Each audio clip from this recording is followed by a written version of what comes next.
भगवा के नाम पर राजनीति करने वाली, धर्म का धतूरा सबको खिलाने वाली, गौ रक्षा का दम भरने वाली पार्टी यानी भारतीय जनता पार्टी का सिर आज शर्म से झुक जाना चाहिए। क्योंकि जब खुद बीजेपी के ही नेता गौ तस्करी करते रंगे हाथों पकड़े जाएं, तो आखिर उन लोगों के साथ कैसे इंसाफ होगा जिन लोगों को सिर्फ गौ तस्करी के शक में मार मार कर मौत की नींद सुला दिया गया हो।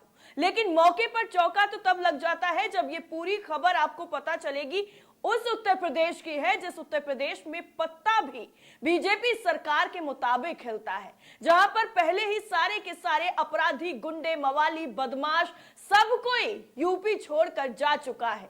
दरअसल ऐसी ही खबर आपके सामने रखने जा रहे हैं जिसको सुनकर आपके भी कान खड़े हो जाएंगे।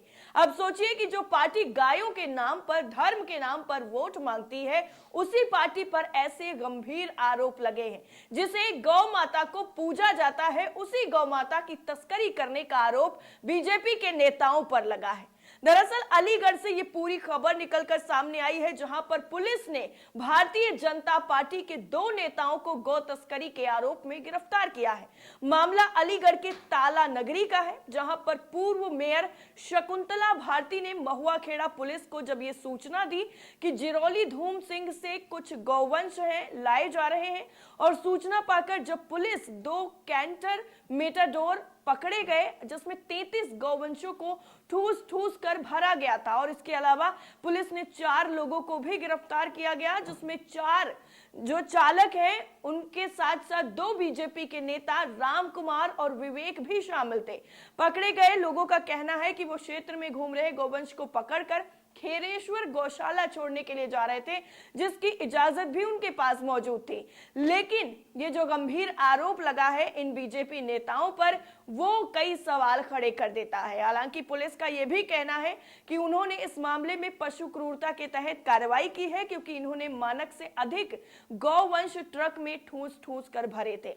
इस आधार पर चारों पर पशु क्रूरता के तहत कार्रवाई की गई है और अगले दिन ही इनको निजी मुचलके पर जमानत पर छोड़ दिया गया है। वैसे आपको बता दें कि उत्तर प्रदेश में ये पहली बार नहीं हुआ है, या फिर बीजेपी नेताओं के साथ ये पहली बार नहीं हुआ है जब बीजेपी के नेताओं पर गौ तस्करी के आरोप लगे हैं। इससे पहले भी ऐसी ही खबर सामने आ चुकी है जिसने बीजेपी को पूरी तरीके से बैकफुट पर ला दिया था, क्योंकि बीजेपी नेताओं पर जब इस तरीके से गौ तस्करी का आरोप लगा था तब काफी ज्यादा बवाल कटा था और लोगों ने सीधा सीधा प्रदर्शन करना शुरू कर दिया था।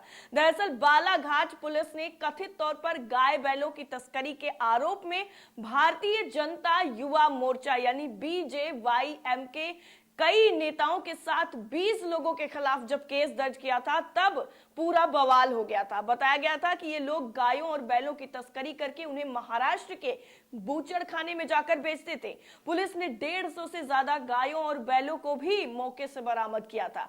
बालाघाट के लालपुर पुलिस स्टेशन के सब इंस्पेक्टर रघुनाथ खाटकर ने यह कहा था कि पुलिस ने 165 गायों और बैलों को बालाघाट में जंगल के इलाके से एक गांव से बचाया था, जो कि महाराष्ट्र सीमा के पास में है। और अधिकारी ने यह भी बताया था कि 20 लोगों के खिलाफ FIR दर्ज की गई, जिसमें मुख्य आरोपी मनोज परधी और अरविंद पाठक ही थे, जो बाकी 18 लोगों के साथ मिलकर के इन सभी गाय और बैलों की तस्करी कर रहे थे।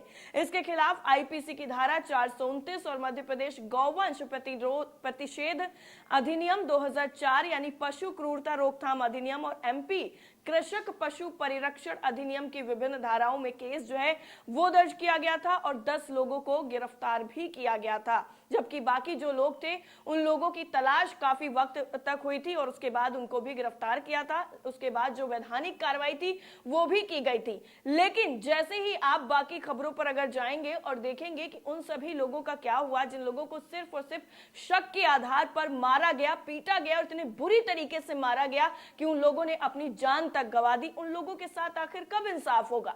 जब बीजेपी के कार्यकर्ता, बीजेपी के नेता जो सिर्फ गायों का रक्षा करने के लिए बैठे हुए हैं, धर्म के ठेकेदार बनकर बैठ गए हैं, उन लोगों के साथ ही ऐसे गंभीर आरोपों को जोड़ने की जो खबरें हैं वो निकलकर सामने आएंगी, तो बाकी लोग जो हैं उनके साथ इंसाफ आखिर कौन करेगा? कौन उन लोगों की मौत की जिम्मेदारी लेगा, या फिर कौन सी पार्टी उन लोगों की मौत की जिम्मेदारी लेगी कि इन लोगों की वजह से, हमारी पार्टी के नेताओं की वजह से या फिर किसी संगठन के लोगों की वजह से बाकी लोगों की मौत हुई है, लेकिन मौत की जिम्मेदारी लेना तो दूर की बात है, उन लोगों की मौत पर राजनीति करने से लोगों को फुर्सत नहीं मिलती है।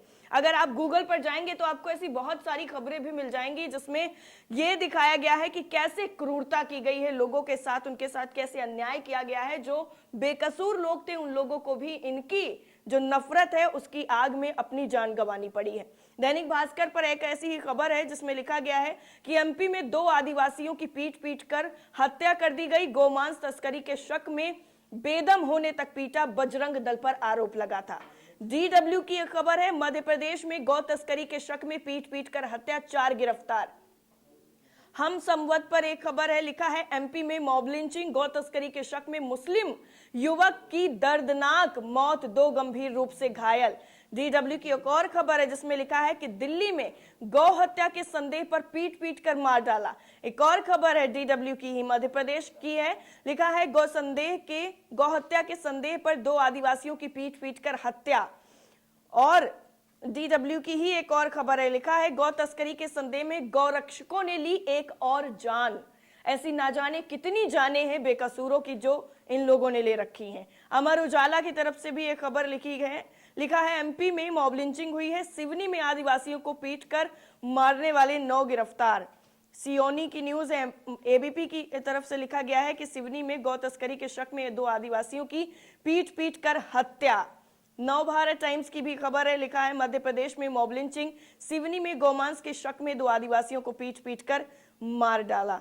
नव भारत टाइम्स की एक और खबर है, राजस्थान की है, लिखा है चित्तौड़गढ़ में गौवंश तस्करी के शक में युवक को पीट कर मार डाला, दूसरे की हालत नाजुक। हिंदुस्तान की खबर है, लिखा है मथुरा में गौ तस्करी के आरोप में मुस्लिम शख्स की पिटाई, 4 लोग गिरफ्तार। न्यूज 18 की भी एक खबर है जिसमें लिखा है कि भैंस खरीदकर घर लौट रहा था युवक, भीड़ ने पीट कर मार डाला क्योंकि उन्हें लगा कि ये तस्करी करके लाया जा रहा था। राजस्थान की एक खबर है कोहराम न्यूज की, लिखा है गौ तस्करी के शक में भीड़ ने एक व्यक्ति को पीट कर मौत के घाट उतार दिया।